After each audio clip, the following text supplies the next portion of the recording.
is so helpful is that and what I've learned in EMDR is you have to feel to heal, and creating that space and container to just feel, right? And just like get out of your head and into your body sort of thing.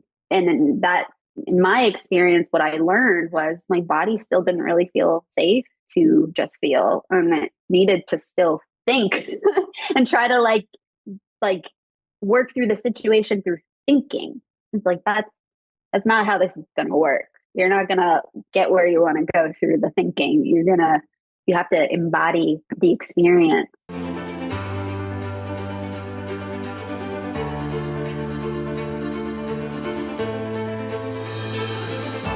Welcome to OCD Whisperer Podcast. Today with me, I have Christina Ennabe, and she was with us a year ago, folks, on January of 2023. Wild how time flies. I'm going to actually let Christina kind of jump right on in and tell us a little bit of updates, kind of what have you been up to? I know you have your private practice, but anything else that's new or that's happening for you professionally? Yeah, so we last spoke January 2023, so it's almost 2 years ago at this point, and I feel like so much has happened professionally and personally, and especially with recovery for myself personally. But yeah, just continuing to build my practice around my specialties with OCD. I've, as you know, been very heavily involved in ICBT and doing a lot around that. And I recently started the process to become certified in EMDR therapy. I have definitely seen a big overlap with trauma and OCD. And so it's something I've been really interested in exploring.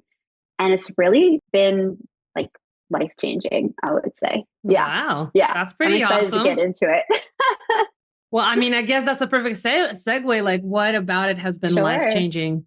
So, I've been on my own recovery journey for a while. The last time we spoke, actually, I had just recently been diagnosed, even though I had signs and symptoms since I was a kid. But I really started like diving into my OCD recovery. And I just even though ERP was great, ICBT was a game changer, kept hitting the same walls around fears with like safety and fears with my identity and purpose and future stuff. And I have had trauma, but things that like kind of just sideswept or like pushed under the rug as like not as important. Like I've never been the type of therapist to really dive into past work.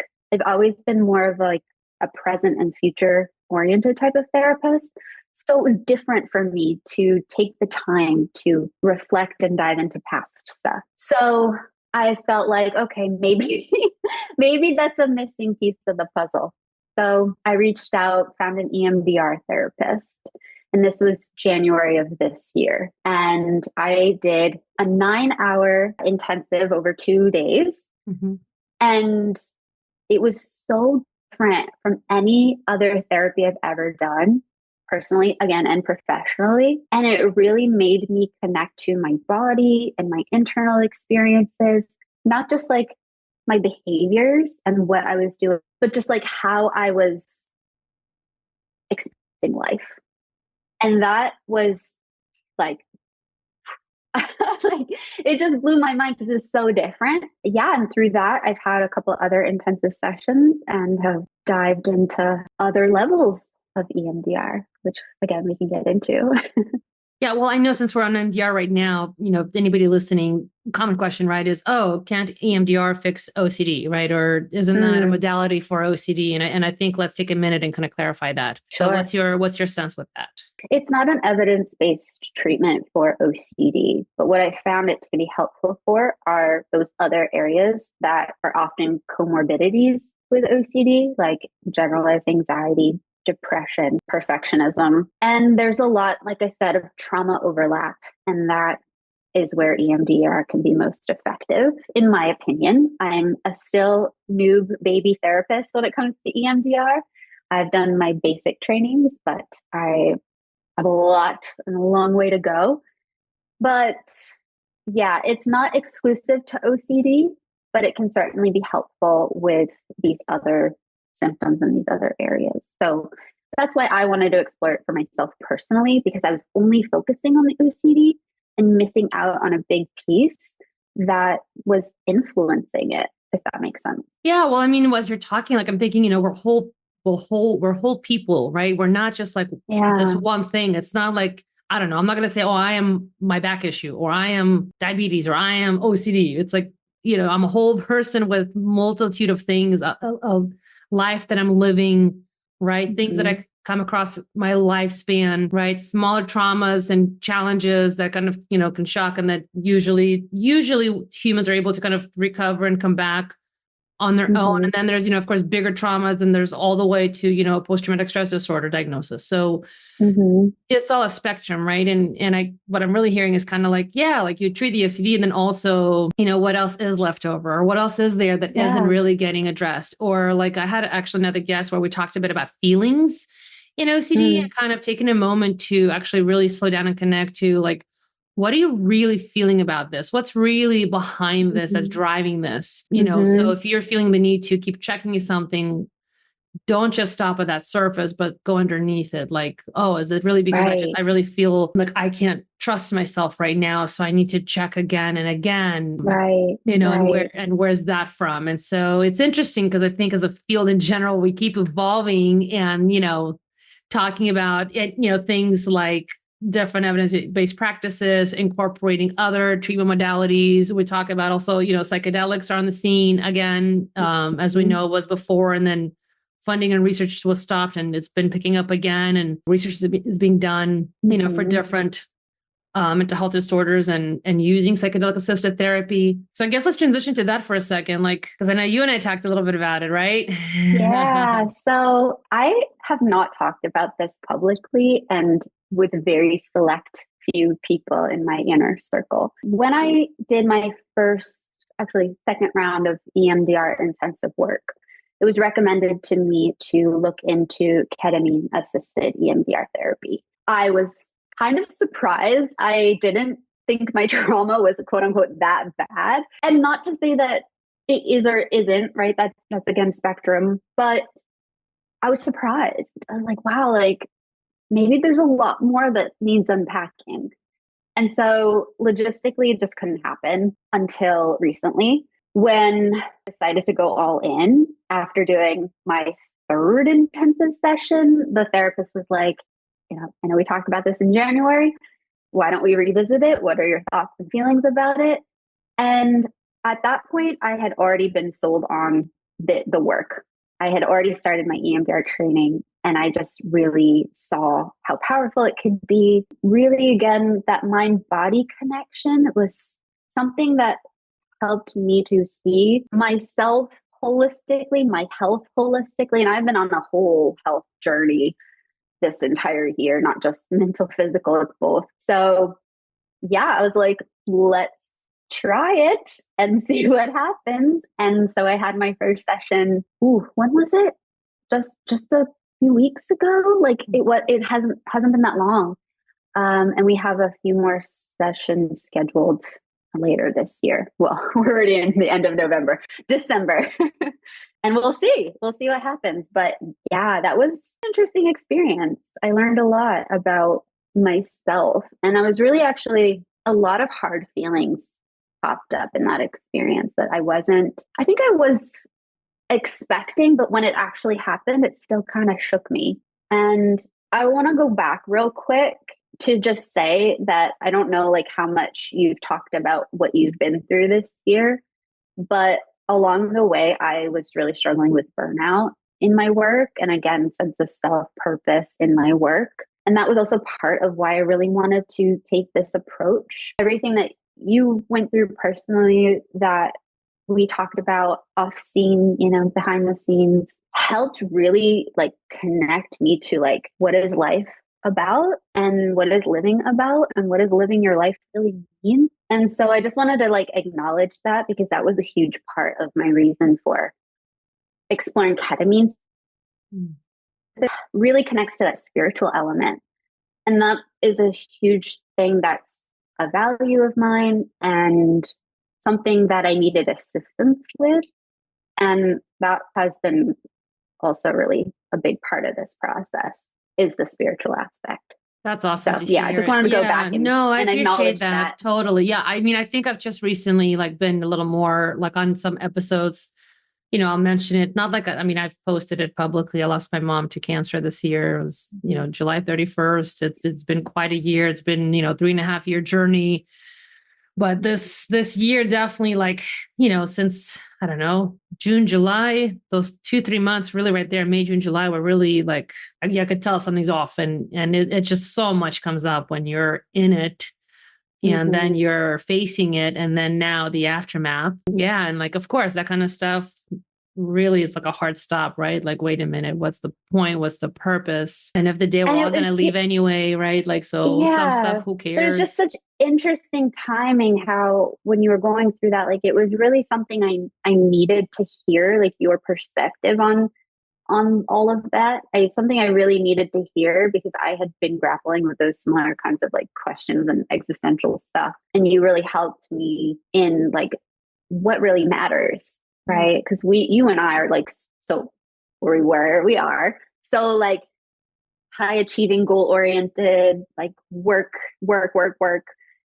And it just like really put into perspective, like what really matters. But then like, again, so funny that pretty much around the same time I was starting ketamine, you also had your own experience with psychedelics. I don't know if you want to get into that. Yeah, but it was totally. just, again, weird timing.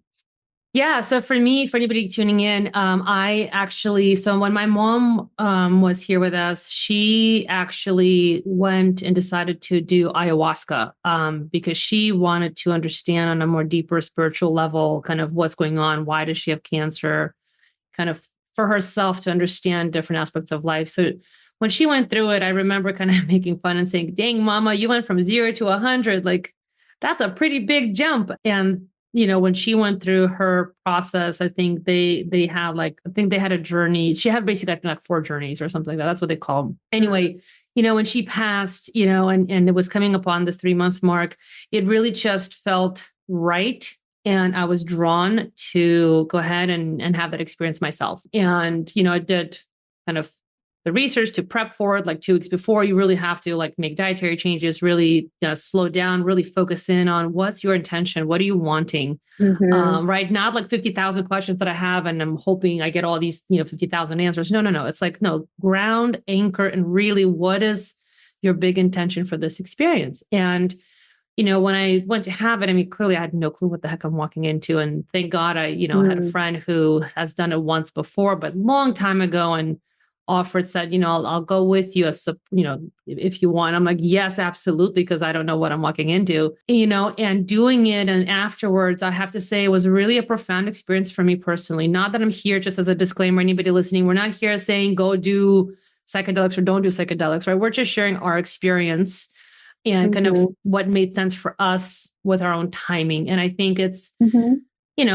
I'm always a fan of just normalizing conversations. So I think, just like when we had our conversation about like ICBT stuff, like I think it's just helpful to talk about our lived experience, talk about our own personal experiences with what we're trying out the hope is to let people know that they have options and that if something is maybe calling to them, but they might feel like, oh, well, that's not quote unquote evidence-based for what I'm looking for.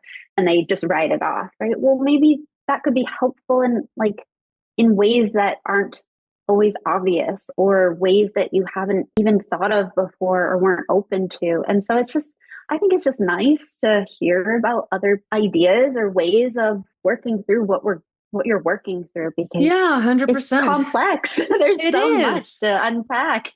Exactly. And it's not like it's like I went there because, I'm going to do this thing to treat my OCD. Like, no, this for me was very specific to the loss of my mom. It was very specific to kind of feeling called to have that experience and in many ways understand her more. It was like an interesting co-shared experience I got to have with her right as she, is already transitioned, and got to really understand, oh, this is what you went through, or this is how this felt. But, it was a really profound experience. Honestly, it's like a 6-hour process. And frankly, with ayahuasca, 6 hours? Girl, 6 hours. Mine was 3. And I thought, mine was 3 and the time honestly flew by, but 6 hours? Oh yes, 6 hours. And all the things that come up, the most important thing, like they kind of prepped you, is like, look, whatever comes up, you really have to learn to just submit and give into the experience and breathe. And just right, breathe through it, witness it, just objectively observe it, right? Were you able to see what that? comes up, and that's it. And so if I didn't, for a second, my ego would come in like, oh, why?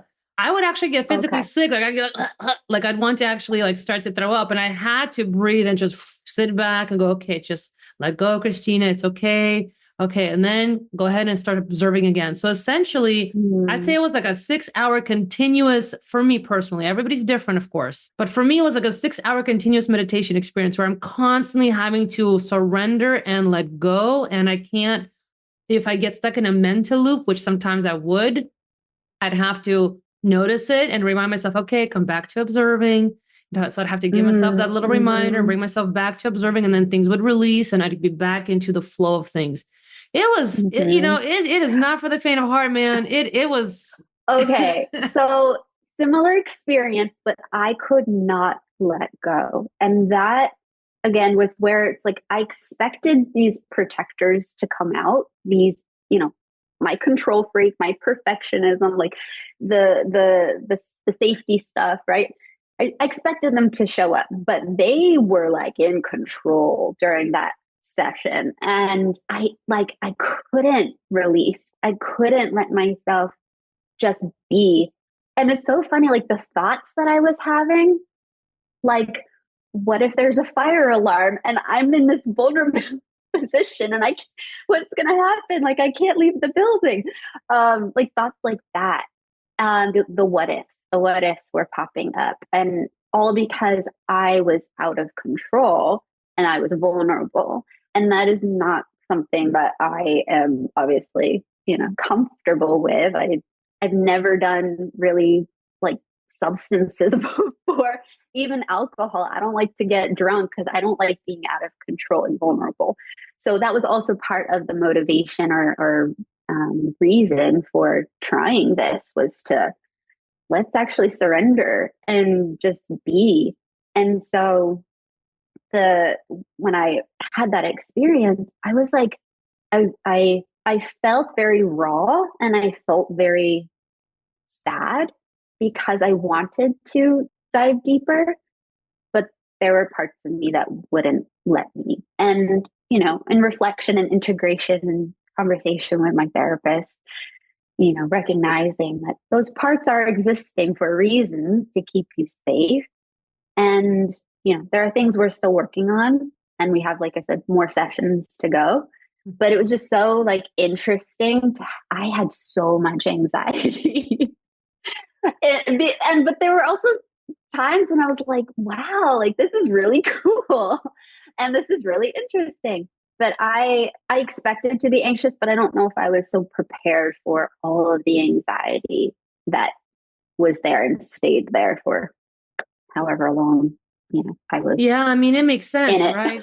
Yeah. I mean, anytime you do anything for the first time, it's anxiety producing, period. Right. The difference for me versus like what you're sharing is like, in many ways, I already had that priming going on because, once you have a loss, that's it. Like there's no, you can't undo anything. Like you were put in a position where you have no option but to go through the experience, like literally no option. So it's one of those things where when it happened and, suddenly you're in it, you can't run away from it. Like, even if, like in the beginning, I'm not going to lie. I tried so hard. Right. But like, but so no, like, you're right. Yeah. But like the first 2 weeks, for example, and I'm not going to lie, people who maybe don't know this, but like, I'm somebody who, opposite of you, like I did used to drink and go out and all that because that was my coping mechanism when I was younger. And I did, I drank too much at times.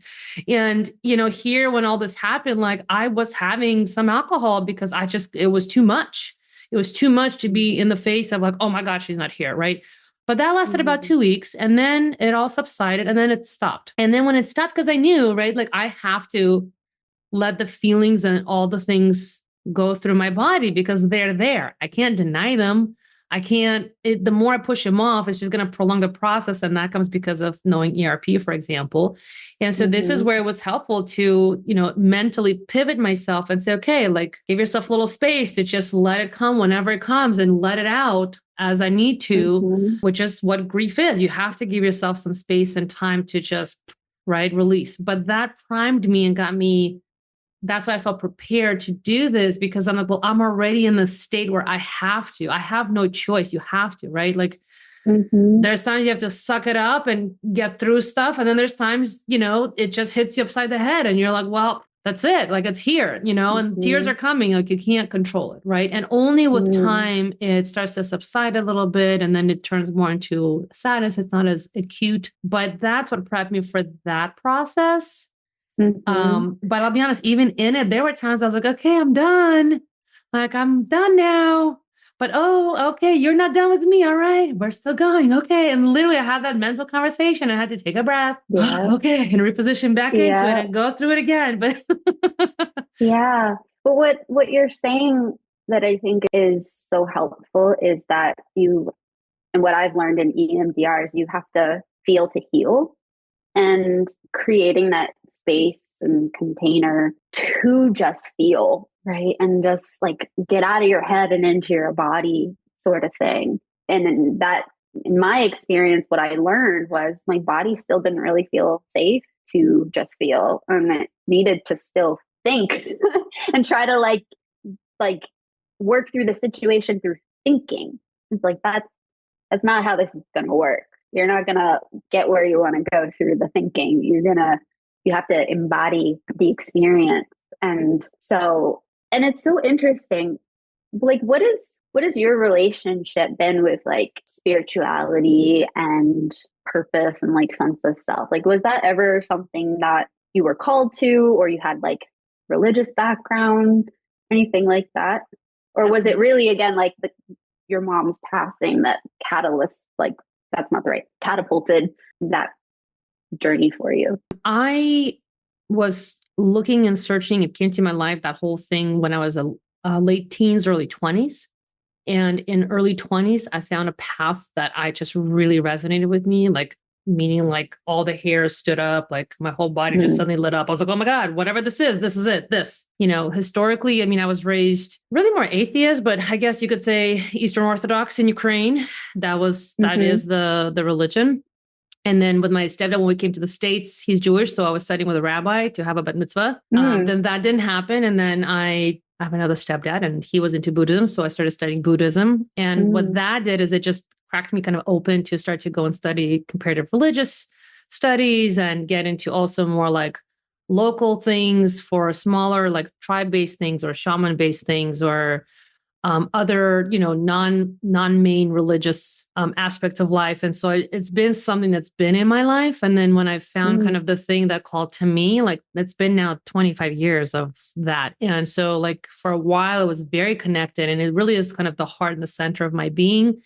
And then like, I don't know, over the last, I'd say 6, 7, 8 years, it's kind of, I don't know, just kind of flatlined. And then with my mom for the last 3.5 years, it really, sometimes I found myself just kind of like, man, like I know it's there, but I'm kind of disconnected. So it really, interestingly enough, with the ayahuasca experience, actually, it reconnected me right back into everything. And it's like everything is palpable and I'm there again. It's been a long journey and it's had, its own, as you just heard, up and down and kind of having to reconnect and reignite and remember. A lot of it had to do with also just a re-remembering of my essence and who I am and, being at peace with how things are in the world and how life works. And and those elements, I would say, are probably, I mean, in my opinion, those elements I think are essential in OCD work, because OCD will latch onto your sense of self and cause you to doubt everything. And especially if your OCD latches onto religion or spirituality or scrupulosity, like that is totally like a mind F.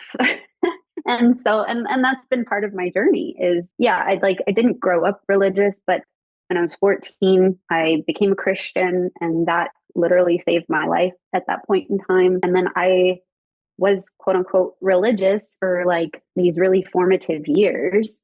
And then, yeah, got disconnected from it. Similar to you, like got disconnected from it. And now I'm just, again, seeing how much like spirituality, sense of self is connected to everything I'm doing and the choices that I make. And yeah, I think stepping into this experience has also opened that up for me a little bit more. So still exploring, still figuring it out, still being curious, and we'll see what happens. I love that. And honestly, I think that's all we can ever hope for, right? Is just staying curious and open. And if you're attuned, I think, enough to yourself and put a little more trust in there, then just trust whatever. All we need to know is just what's that one next step. And then let's just do that. And little by little like that, right? The path opens up. And of course, for OCD folks, myself included, oftentimes, I want to know like the whole thing in the future and everything and start to finish. And, having to, again, make peace with the fact that like, that's not possible. I'm not clairvoyant. I don't know if you are, but like most of us are not like that. Like we don't have that ability. So it would be so nice if we did. Maybe not. I don't know. Actually. I don't know. No, I don't know. I feel maybe not. I've always been like, I want it. I don't know. Do I really want it? Maybe not. Well, Kristina, thank you so much for coming and being open and vulnerable and just, having, an honest conversation. I think, hopefully folks listening today, again, this is not like we're giving advice. We're just sharing openly. And always the hope is that as you hear, here we are specialists in the field, but also people who have OCD, like as you hear us and hear kind of our personal process, just know you have permission as you should for yourself anyway. But sometimes, we kind of do need to hear from somebody else. I know I've had to kind of have somebody else almost like make it okay. I'm like, okay, then I can go forward, right? So sometimes we need it. And maybe today, if this resonates for anybody, just know that if you need to discover something and do something else, then just, ERP, ICBT, or whatever other letters in the alphabet, go do a little research and see. Not ACT. DBT, ACT. I'm like DBT. Yeah. Well, thank great. you for opening up the dialogue to have this kind of conversation. I hope it helps folks. Absolutely. And where can people find you? At Christina Counsels on Instagram and my website, ChristinaEnnabe.com. Awesome. Thanks so much. Thank you. Love you. Bye.